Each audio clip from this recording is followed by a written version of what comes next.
It's about 250 years after the death of Joshua, and the Lord has given peace to the land of Israel during the time that Gideon was judge. But upon his death, one of his sons, Abimelech, organised for himself to be proclaimed king. We read the account from Judges chapter 9. Abimelech, the son of Jerubbaal, went to Shechem to his mother's brothers, and spoke with them and with all the family of the house of his mother's father, saying, Please speak in the hearing of all the men of Shechem, which is better for you, that all 70 of the sons of Jerubbaal reign over you, or that one reign over you. Remember that I am your flesh and bone. And his mother's brothers spoke all these words concerning him in the hearing of all the men of Shechem, and their heart was inclined to follow Abimelech, for they said, He is our brother. So they gave him 70 shekels of silver from the temple of Baal-berith, with which Abimelech hired worthless and reckless men, and they followed him. Then he went to his father's house at Ophrah, and killed his brothers, the 70 sons of Jerubbaal, on one stone. But Jotham, the youngest son of Jerubbaal, was left because he hid himself, and all the men of Shechem gathered together, all of Beth Millo, and they went and made Abimelech king, beside the terebinth tree at the pillar that was in Shechem. Now when they told Jotham, he went and stood on the top of Mount Gerizim, and lifted his voice and cried out, and he said to them, Listen to me, you men of Shechem, that God may listen to you. The trees once went forth to anoint a king over them, and they said to the olive tree, Reign over us. But the olive tree said to them, Should I cease giving my oil, with which they honour God and man, and go to sway over the trees? Then the tree said to the fig tree, You come and reign over us. But the fig tree said to them, Should I cease my sweetness and my good fruit, and go and sway over the trees? Then the tree said to the vine, You come and reign over us. But the vine said to them, Should I cease my new wine, which cheers both God and men, and go to sway over trees? Then all the trees said to the bramble, Then you come and reign over us. And the bramble said to the trees, If in truth you anoint me as king over you, then come and take shelter in my shade. But if not, let fire come out of the bramble, and devour the cedars of Lebanon. Now therefore, if you have acted in truth and sincerity in making Abimelech king, and if you have dealt well with Jerubbaal and his house, and have done to him as he deserves, for my father fought for you, risked his life, and delivered you from the hand of Midian. But you have risen up against my father's house this day, and killed his 70 sons on one stone, and made Abimelech, the son of his female servant, king over the men of Shechem, because he is your brother? If then you have acted in truth and sincerity with Jerubbaal and with his house this day, then rejoice in Abimelech, and let him also rejoice in you. But if not, let fire come from Abimelech, and devour the men of Shechem and Beth Millo. And let fire come from the men of Shechem and from Beth Millo, and devour Abimelech. And Jotham ran away and fled, and he went to Beer and dwelt there, for fear of Abimelech his brother. After Abimelech had reigned over Israel 3 years, God sent a spirit of ill will between Abimelech and the men of Shechem, and the men of Shechem dealt treacherously with Abimelech, that the crime done to the 70 sons of Jerubbaal might be settled, and their blood be laid on Abimelech their brother, who killed them, and on the men of Shechem, who aided him in the killing of his brothers. And the men of Shechem set men in ambush against him on the tops of the mountains, and they robbed all who passed by them along the way. And it was told Abimelech. Now Gaal, the son of Ebed, came with his brothers and went over to Shechem, and the men of Shechem put their confidence in him. So they went out into the fields, and gathered grapes from their vineyards, and trod them, and made merry. And they went into the house of their God, and ate and drank, and cursed Abimelech. Then Gaal the son of Ebed said, Who is Abimelech, and who is Shechem, that we should serve him?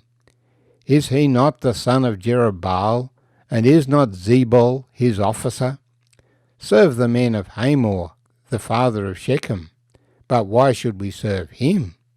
If only his people were under my authority, then I would remove Abimelech." So he said to Abimelech, "Increase your army and come out." When Zebul, the ruler of the city, heard the words of Gaal the son of Ebed, his anger was aroused, and he sent messengers to Abimelech secretly, saying, "Take note, Gaal the son of Ebed and his brothers have come to Shechem, and here they are, fortifying the city against you. Now therefore get up by night, you and the people who are with you, and lie in wait in the field. And it shall be as soon as the sun is up in the morning, that you shall rise early and rush upon the city, and when he and the people who are with him come out against you, you may do to them as you find opportunity." So Abimelech and all the people who were with him rose by night, and lay in wait against Shechem in 4 companies. Then Gaal the son of Ebed went out and stood at the entrance of the city gate. Abimelech and the people who were with him rose from lying in wait. And when Gaal saw the people, he said to Zebul, "Look, people are coming down from the tops of the mountains." But Zebul said to him, "You see the shadows of the mountains, as if they were men." So Gaal spoke again and said, "See, people are coming down from the centre of the land, and another company is coming from the diviner's terebinth tree." Then Zebul said to him, "Where indeed is your mouth now, with which you said, 'Who is Abimelech, that we should serve him?' Are not these the people whom you despised? Go out, if you will, and fight with them now." So Gaal went out, leading the men of Shechem, and fought with Abimelech.